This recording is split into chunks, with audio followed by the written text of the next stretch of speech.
Hi guys, I'll be sharing with you the top death metal albums of all time, so let's get into it. Death metal crawled its way out of the swamps of Florida in the late 80s and infamously exploded like a festering corpse. This was heavy metal taken to its extreme, a barrage of buzzle guitars, blast beats, gargled, guttural vocals that spat out, macabre and frequently incomprehensible lyrics, which sounded like they have been ripped straight from a video nasty. Death metal swiftly replaced thrash as the sound of the metal underground. Early pioneers like Death and Morbid Angel and even Obituary became cult heroes, pushing the boundaries of the genre. Mainstream metal fans were baffled and appalled in equal measure, but this wasn't the kind of thing you got on MTV, which was exactly the point. Over the next few years, the death metal scene grew in size and ambition, while the likes of Cannibal Corpse stuck to its original MO of unvarnished noise and not suitable for work imagery. Others began to push the sound forward, showing that brutal and progressive weren't mutually exclusive terms.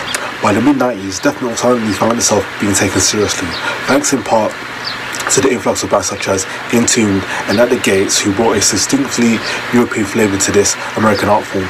Like every other musical movement, the death metal scene has been in its own rollercoaster over the last 30 years, but like an especially tenacious zombie, it refuses to stop. Today the scene is big, brutal and mind-blowing as ever, a testament to the enduring power of extremity. So here are the albums. Standard bearers for death metal's horror-obsessed, drug-addled contingent of Macabre dedicated their songs on Sinister slaughter to a variety of serial killers from Richard Ramirez to Jeffrey Dahmer. The music was every bit as gruesome and unsettling as you imagine, a horror metal milestone. Later albums will push death metal into alien territory, but Consuming Impulse was Pestilence's most lethal moment of genre purity. The Dutch band always had a slightly different vibe to their US and European peers. When on the frenzy likes of Suspended Animation and Echoes of Death, Patrick Memeli's crew were audibly going their own wicked way.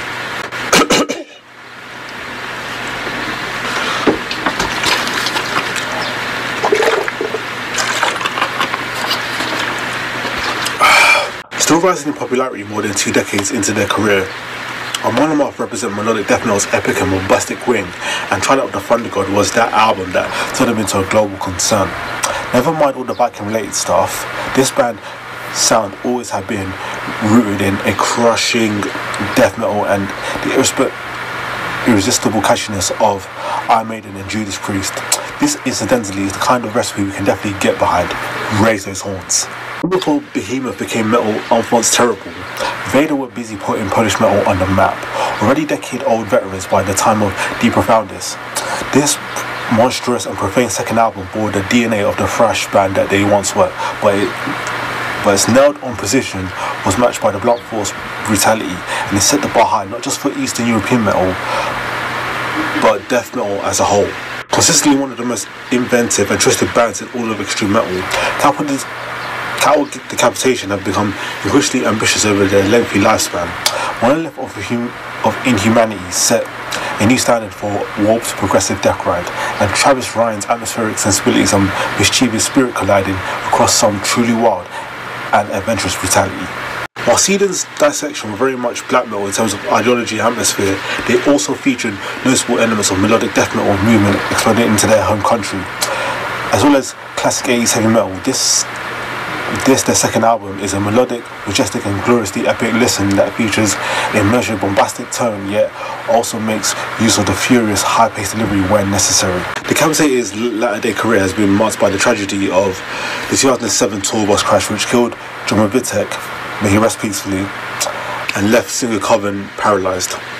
The controversy sexual assault charges that were brought against all 4 members in 2017 before being dropped, but that can't overshadow the fact that they've made some of the 21st century's finest death metal albums, chief among them Nihility, reshaping the rules of the game while retaining the genre's original spirit.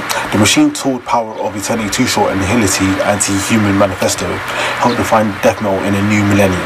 After ambushing everyone with 1989's classic Realm of Chaos, Boltthrower proved their definitely credentials by repeating the trick. War Master was more of the same. This is Boltthrower after all, but it was better produced, noticed to be more precise and even more overburdened with wild classic riffs than its predecessor. Easy? Really? Masters of the grotesque, purveyors of filth, the lords of gore, the THC-ravaged servers of hellish disgust.